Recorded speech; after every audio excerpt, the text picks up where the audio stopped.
భారతీయ Janata party చాలా స్పష్టంగా BC జనాభా సేకరణకు అనుకూలంగా ఉందని ప్రకటన చేశాం. ఎక్కడ కూడా మేము వ్యతిరేకించలేదు. మరి ఈరోజు ఆయన చాలా విషయాలు మాట్లాడాడు. ఈ యొక్క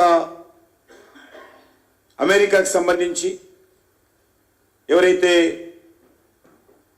అమెరికాలో దాక్కున్నటువంటి ప్రభాకర్ రావు, అదేవిధంగా వారిని భారతీయ జనతా పార్టీ రక్షిస్తుందని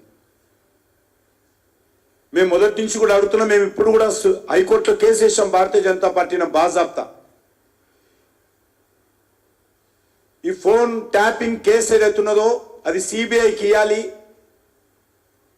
అది ఇంటర్ స్టేటు ఇంటర్నేషనల్ సంబంధించినటువంటి విషయం ఉన్నది కాబట్టి అది సిబిఐకి ఇస్తేనే ఆ కేసు త్వరితగతిన జరుగుతుందని చెప్తే అది ఇవ్వకుండా ఆయన ప్రతిపక్షంలో ఉన్నప్పుడు సిబిఐ దర్యాప్తు చేయాలని డిమాండ్ చేసినటువంటి వ్యక్తి ఆయన ముఖ్యమంత్రి అయిన తర్వాత టీఆర్ఎస్తో కుమ్ముక్కై ఈరోజు ఫోన్ ట్యాపింగ్ కేసును నిర్వీర్యం చేసినటువంటి చరిత్ర ఈరోజు ముఖ్యమంత్రి.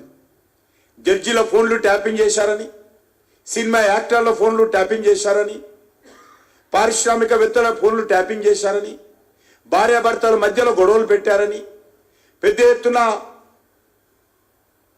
మధ్య దళారీ వ్యవస్థ ఈ యొక్క టెలిఫోన్ ట్యాపింగ్లో ప్రజలను మోసం చేసిందని, బెదిరించిందని ఓ దిక్కు కోర్టులో పిటిషన్ వేస్తూ మరొక దిక్కు అరెస్ట్ అయినటువంటి వాళ్ళందరూ బాజాప్తా బెయిల్ తీసుకొని బయటకు వస్తుంటే చేతగాక చేతులు ముడుచుకొని కూర్చున్నటువంటి రేవంత్ రెడ్డి ఈరోజు తన అసమర్థతను ఈరోజు భారతీయ జనతా పార్టీ మీద రుద్దేటువంటి ప్రయత్నం చేస్తున్నాడు. అధికారంలో కాంగ్రెస్ పార్టీ ఉందా, తెలంగాణలో భారతీయ జనతా పార్టీ ఉందా ఈరోజు తెలవాల్సిన అవసరం ఉంది. మూసీ ప్రక్షాళనకు భారతీయ జనతా పార్టీ వ్యతిరేకమట. కేంద్ర ప్రభుత్వం అనుమతి కావాలట. కేంద్ర ప్రభుత్వం యొక్క అనుమతి మూసీ ప్రక్షాళనకు ఎందుకో చెప్పాలి. చాలా స్పష్టంగా పదే పదే తెలంగాణ ప్రజల ముందు భారతీయ జనతా పార్టీ తరఫున స్పష్టం చేశాం. మూసీ ప్రక్షాళనకు మేము వ్యతిరేకం కాదు, కానీ మూసీ ప్రక్షాళన పేరుతో అనేక వందల సంవత్సరాలుగా ఉన్నటువంటి పేదవాళ్ళ ఇల్లు కూలగొట్టకుండా ఉన్నంతలో మీరు మూసీ ప్రక్షాళన చెయ్యండి. గోదావరి నీళ్ళు తెస్తారా, కృష్ణా నీళ్ళు తెస్తారా, మూసీలో ప్రవహింపజేసి నల్గొండ జిల్లా రైతాంగానికి ఇవ్వండి అని చెప్పి కూడా బాజాప్తా భారతీయ జనతా పార్టీ తరఫున ఆందోళన చేశాము. ఇప్పటి కూడా అదే మాట కట్టుబడి ఉన్నాం. అంతేకాదు ఈరోజు ప్రభాకర్ రావు, శ్రవణ్ రావు విదేశాల్లో ఉన్నారు. విదేశాల్లో ఏమైనా భారతీయ జనతా పార్టీ ప్రభుత్వం ఉందా? అమెరికాలో చట్టాలు ఉంటాయి. దానికి సంబంధించినటువంటి రాష్ట్ర ప్రభుత్వం చేసినటువంటి చొరవంటి ఒక ఉత్తరం తీసుకుపోయి ఢిల్లీకి ఇస్తే విదేశాల నుంచి వస్తారా? ఎప్పుడో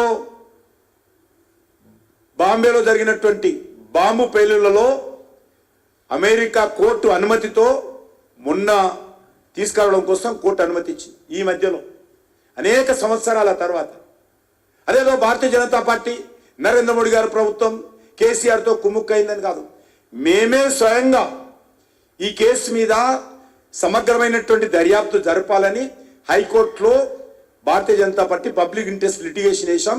కేసు నడుస్తూ ఉంది. రేవంత్ రెడ్డి వదిలిపెట్టిన ఫోన్ ట్యాపింగ్ కేసు మేము వదిలిపెట్టామనే విషయాన్ని మరొకసారి మనవి చేస్తా ఉన్నాను. అదేవిధంగా ఈరోజు ఫోన్ ట్యాపింగ్ కేసు భారతీయ జనతా పార్టీ చెప్పిన విధంగా, కోర్టులో కోరిన విధంగా సిబిఐకి అప్పగించండి. కేసు ఏ రకంగా ముందుకెళ్ళదో మేము చూస్తామని సందర్భంగా మనవిస్తా ఉన్నాను. చీకటి ఒప్పందాలు చేసుకున్నటువంటి సాంప్రదాయము కాంగ్రెస్ పార్టీకి ఉన్నది.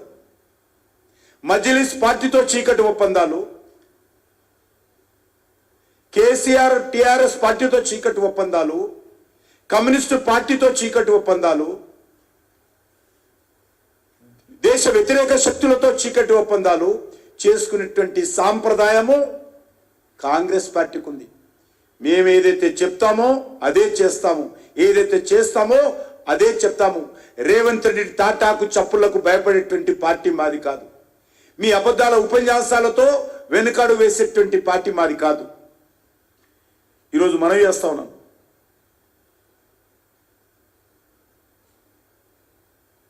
ఈరోజు రీజనల్ రింగ్ రోడ్డుకు అనుమతులు రేవంత్ రెడ్డి ముఖ్యమంత్రి కాకముందే మంజూరు చేయించినాం. రేవంత్ రెడ్డి గారు ముఖ్యమంత్రి కాలా, రీజనల్ రింగ్ రోడ్డు తెచ్చింది నేను. ఈరోజు ఆయన నా మీద ఆరోపణలు చేస్తున్నాడు, రీజనల్ రింగ్ రోడ్డు అనుమతి రాకుండా అడ్డుకుంటున్నాడు. ప్రధానమంత్రిగా చెప్తున్నాడు ఇవ్వకుండా. ఇంత దిగజారి ఒక ముఖ్యమంత్రి స్థాయి మరిచి ఈ రకంగా మాట్లాడము, ఇది తెలంగాణ సమాజం అంతా కూడా మరి అర్థం చేసుకోవాల్సిందిగా కోరుతా ఉన్నాను.